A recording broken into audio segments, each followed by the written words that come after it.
Hey everybody! Hi there, welcome back to Planet and God. We are continuing our journey through the Gospel of Matthew. We're almost near the end.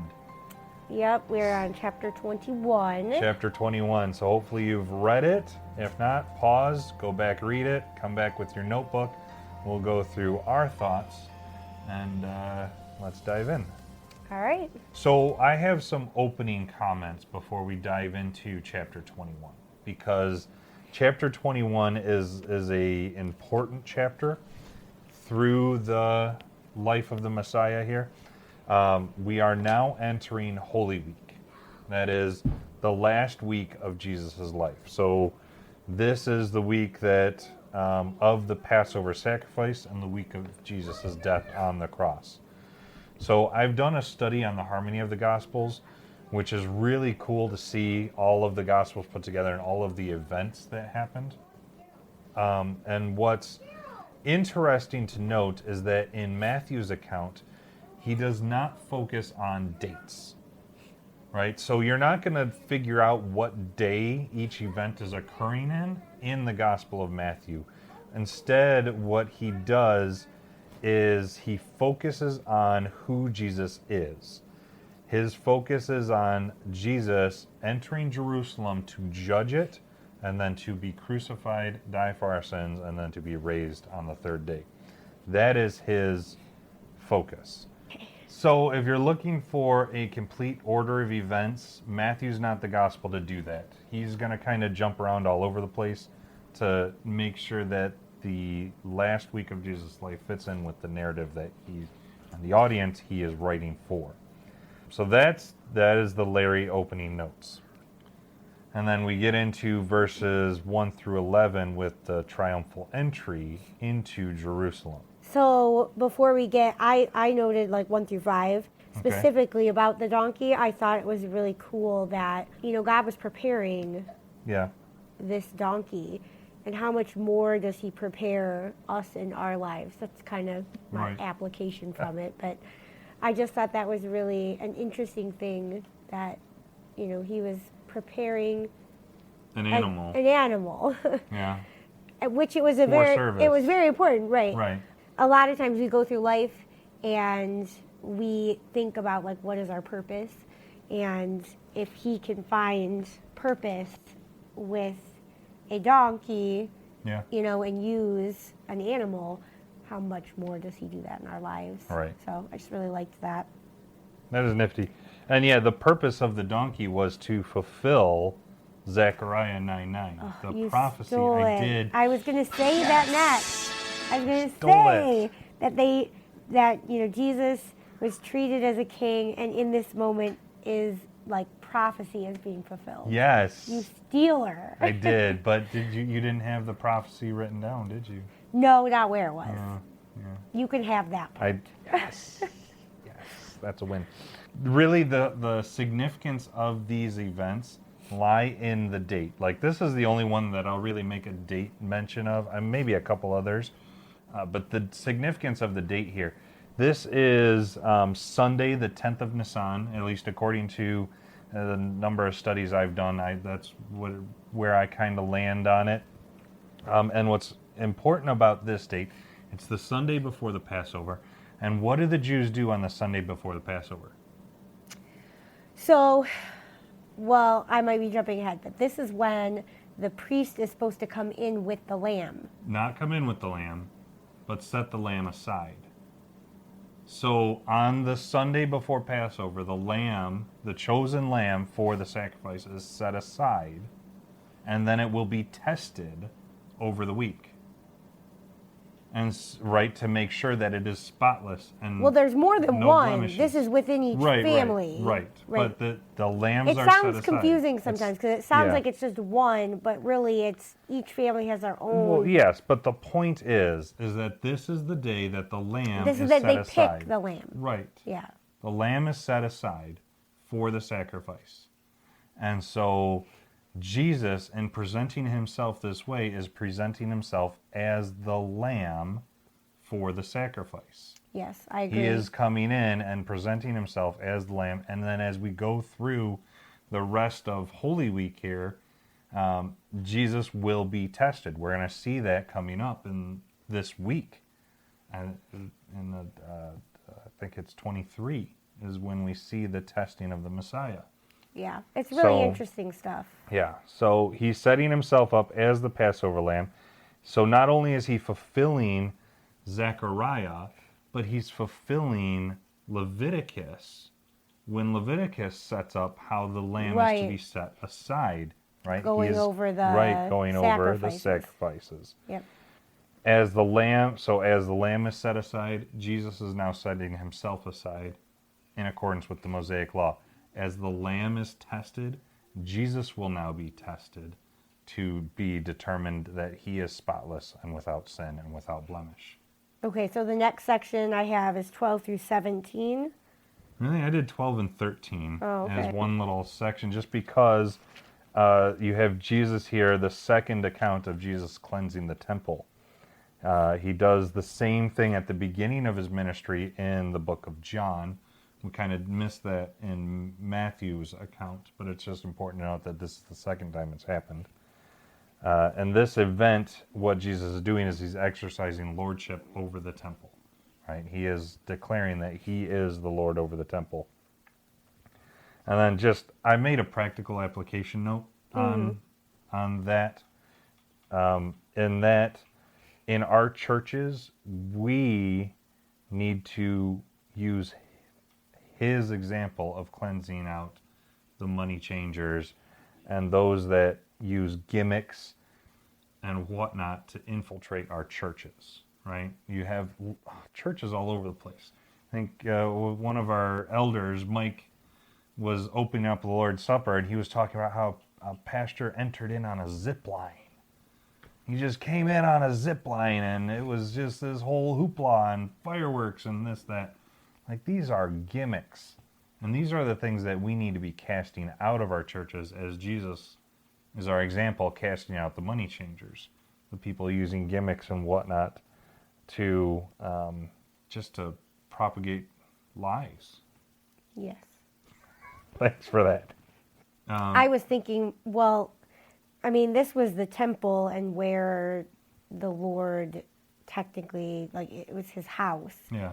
And so I guess that the way if I'm going to pull application from it, I would think that we are currently the temple.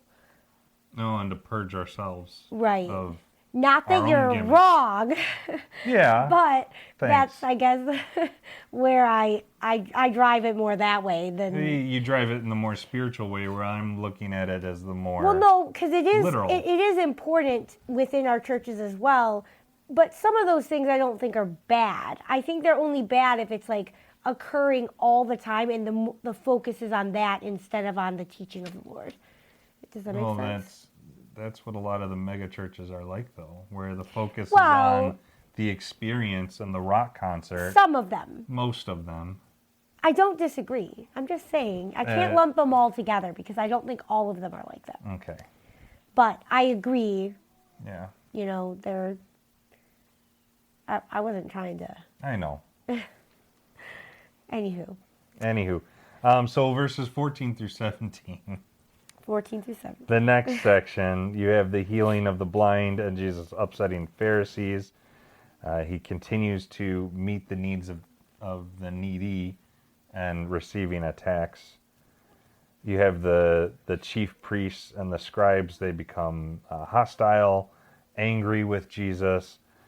They even go on to say, do you hear what he is saying? As if Jesus was forbidding the people, the little children, from addressing him as the Messiah. What's interesting, though, is if Jesus was not the Messiah, this was the time to do that, to make that announcement. He could have denied his messianic claims right then and there and stopped this whole show, but he doesn't. He instead quotes Psalm 8:2 and leaves the religious leaders to ponder that truth, that the Lord would be worshipped regardless. Right. So the next section was 20 to 22. 18 through 22? Oh, yeah. I just noted things from verse later. 22. Yeah. So you have the cursing of the fig tree here. This is another one. Matthew's account doesn't make note of it, but it actually occurs over 2 days when you do a harmony of the Gospels, which it's fine that Matthew's book doesn't note that. Again, his point is that he's trying to show that Jesus is entering Jerusalem to judge it prior to his death. Right, because doesn't the fig tree represent Jerusalem? The fig tree represents Israel. Israel. At large, yes. Yeah, the fig tree commonly represents Israel. Israel as a nation. As a nation, Yeah. right. The fig tree often will bear fruit before its season, bear edible fruit before its season. And so that when a fig tree does that, it's a sign or an omen that it's going to be a good crop, right? You'll be able to get more from the tree. Well, I've heard this too, that there's fruit on there that is not edible. Yeah. So like you go up to it and it's not. It seems like it is, but right? It's not. But really. it's not. Yeah. And what's really cool is that this is the only miracle where Jesus destroys something instead of blesses or heals it. He destroys it. And in this symbolic action, he is talking about how the cursed fig tree, being a picture of Israel, will be destroyed, how Israel will be destroyed in the coming destruction of AD 70.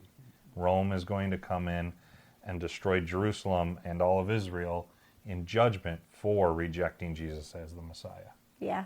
Really, the whole point of the tree being fruitless at this point, while the nation of Israel is fruitless at that time, they will continue to be fruitless until the end of the tribulation when they call out for the Messiah. However, while this is a national judgment, there are individual Jews who can still come to faith in Jesus Christ. Right. So this may be a national judgment. There's still a believing remnant that do and still does come to faith today. Yeah. And then I just wanted to make mention of verse 22. I'm going to read it here. And whatever things you ask in prayer, believing, you will receive.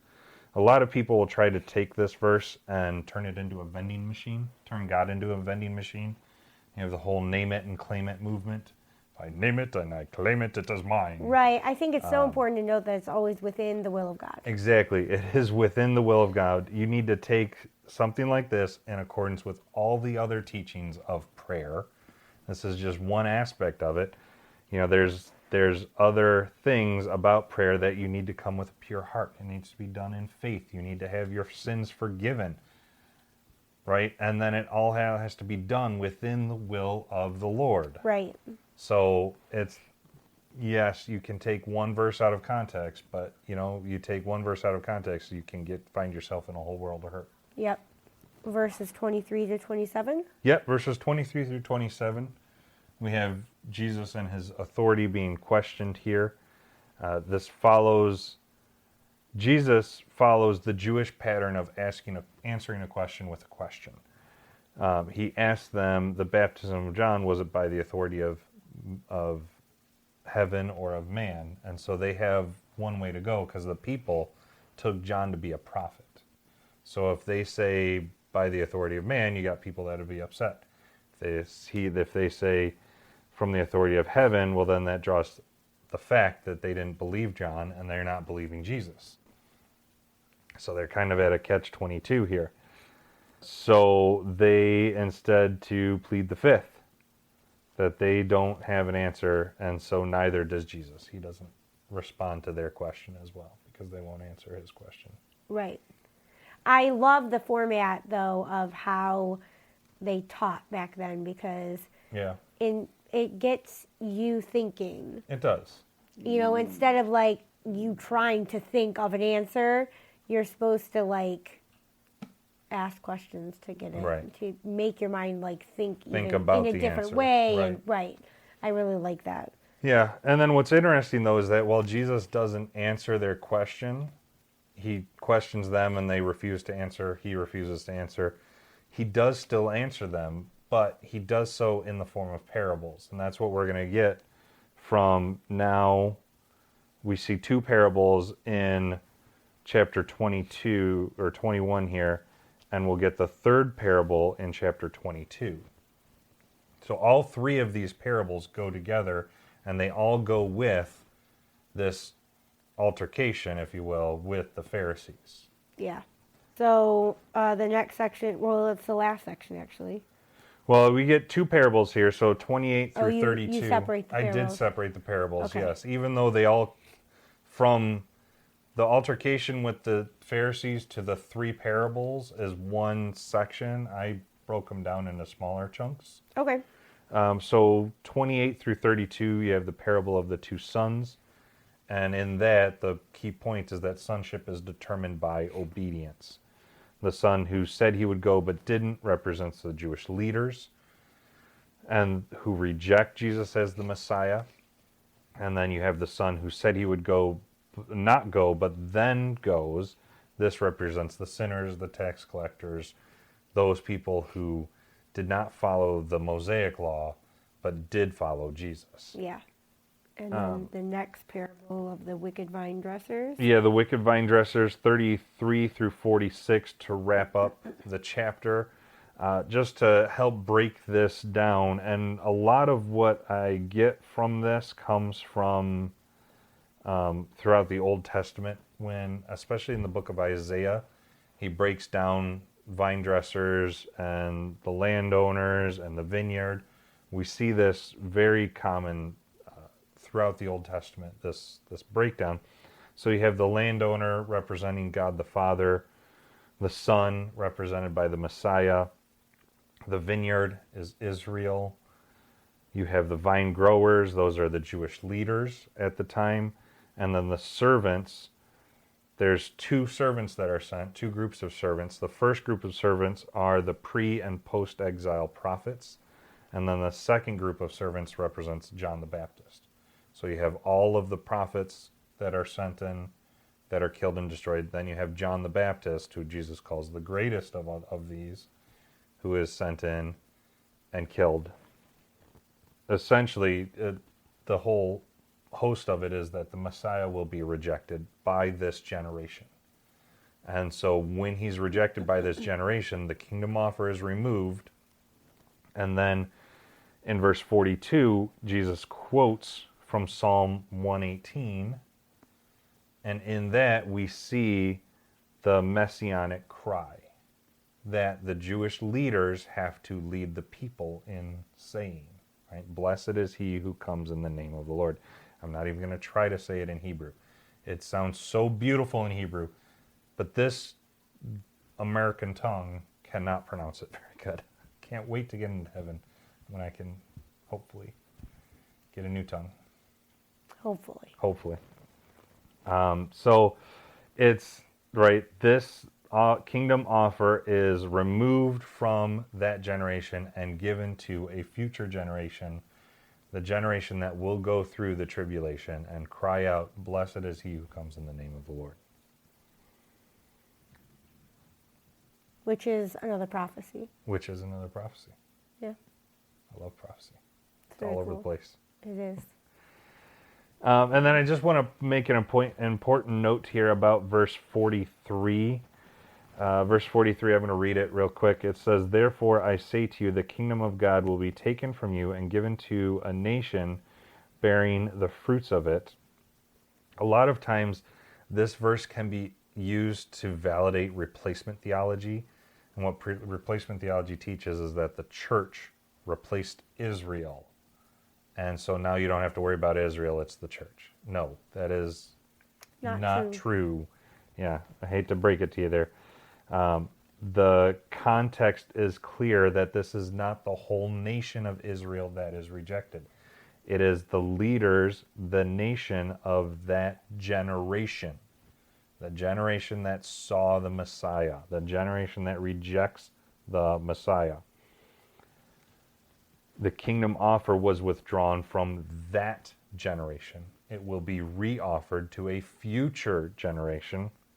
That is the generation that goes through the great tribulation, the time of Jacob's trouble, the great and terrible day of the Lord, you name it. the thing that hasn't occurred yet. Prophecy. The wrath of God, right? Prophecy on man. That is the generation that will cry out for the Messiah to save them. Yep. And we're getting closer and closer every day. We are. And then verse 44, Jesus uses the imagery of Psalm 118 for a personal application of how the Messiah will be a stumbling stone for Israel. Right? Jesus, to this day, is a stumbling stone for Israel, the nation. And even at an individual level, you see that how the Jews treat one of their own that becomes a believer in Yeshua. Right? They're often kicked out, ostracized, removed from the synagogue, removed from family fellowship. It's crazy, but it's what happens. He is a stumbling stone. All right, anything else? I've been talking a lot. Do you have anything? No. Mm-mm. No. I mean, nothing. Okay. Just to kind of wrap this up, so this is the first two. There's a third parable we'll read in the next chapter, chapter 22, the parable of the marriage feast. And so remember the context of what we've just been speaking about for this parable. It's not something that stands on its own. Remember, the chapter breaks, verse breaks are not inspired. They're just there to help us read it better. So Jesus is speaking to the Pharisees, right, still, who rejected the Messiah. And so he's still continuing that parabolic teaching of what will happen to them. Yep, sounds good. Cool. All right, we'll see you guys in the next one. Sounds good. Bye.